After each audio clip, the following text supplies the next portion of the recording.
मा मुं आदानिया? आं मामा सनेन्द्र बसुमतारी होनो। सिगाङाव मा दोलोआव दंमोन? आं बिपिएफ दोलोआव दंमोन।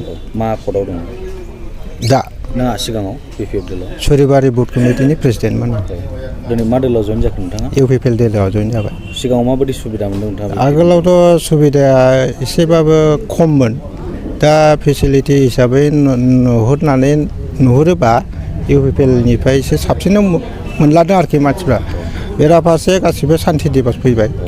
जेरावखि थाङा फैया मोना गुनाबाबो जोङो मोजाङै मोजां न'आव सफैयो। बिनि थाखायनो जों रायजो राजा बयबो मोजां मोननानै दङ आरोखि।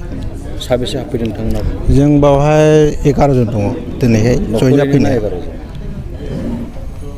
न'खराव सासे 11 जन 11 घर। 11 घर औ। नोंथांनि दैदेननायावनो? जोंनि दैदेननायाव एखे गामि। मा गामिनिफ्राय? सुरिबारि। दा इउपिपिएल दोलोआव हाबनानै नोंथाङा माबायदि खामानि मावलांगोन होनना सानो? इउपिपिएल दोलोआव हाबनानै आङो समाजनि थाखाय मोजाङै मावलांगोन।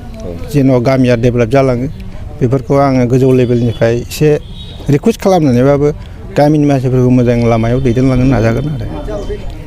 बिपिएफखौ माबा मोनसे दुखु मोननानै नोंथाङा दिनै बिपिएफखौ आङो दुखु मोनाखै। माने गासैबो हाबाफारियानो मोननै बिथिङावबो समानैबा आगोलाव बिपिएफ दोलोआव दंमोन।